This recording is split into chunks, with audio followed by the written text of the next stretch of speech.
So my name's Casey Jones, and I am doing a storyboard type of presentation on video.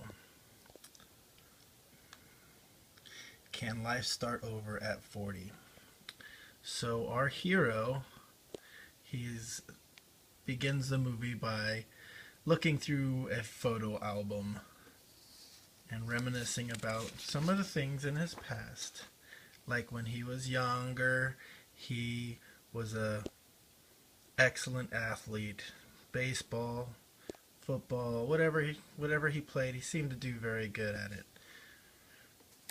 But one thing that he grew up doing was watching a lot of World War II documentaries and movies, somewhat violent movies like Rambo and Terminator.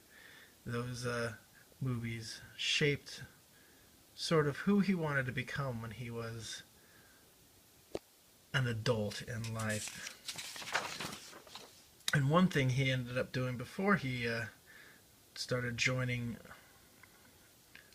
his life, I should say, is he became a martial artist. So he was kind of a badass when he was younger.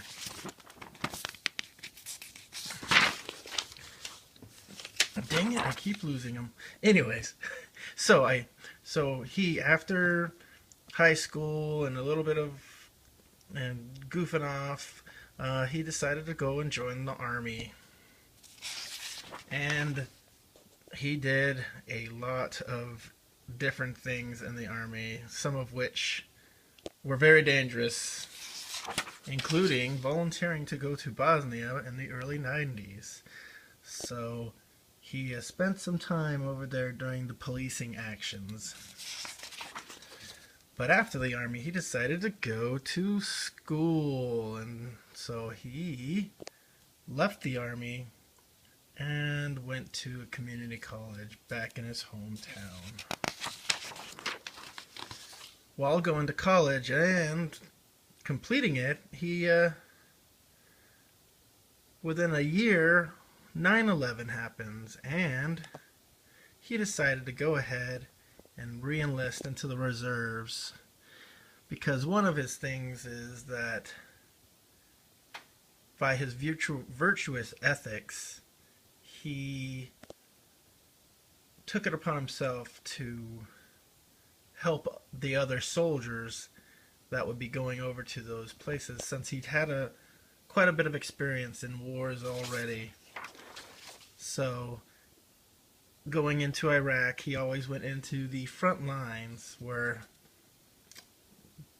bad things ended up happening, including Afghanistan. Yes, he's been around. So after Afghanistan, he met a woman and just took his breath away. And lo and behold, our hero is seen, done, and he's kind of a badass.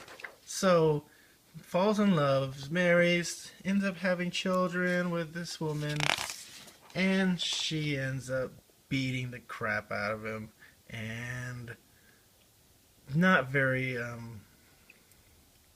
careful of who she's beating him up in front of. So yes, literally this guy could probably have done so much to his wife at these times, but he had a lot of restraint.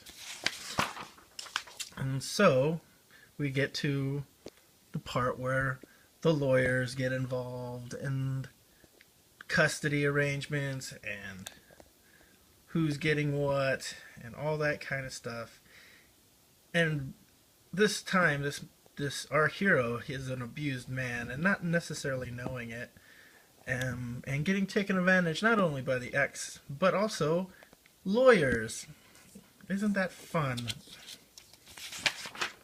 So after all that's done, he goes to counseling, finds out who he is, and decides to go back to college and start his life practically over from scratch. The end.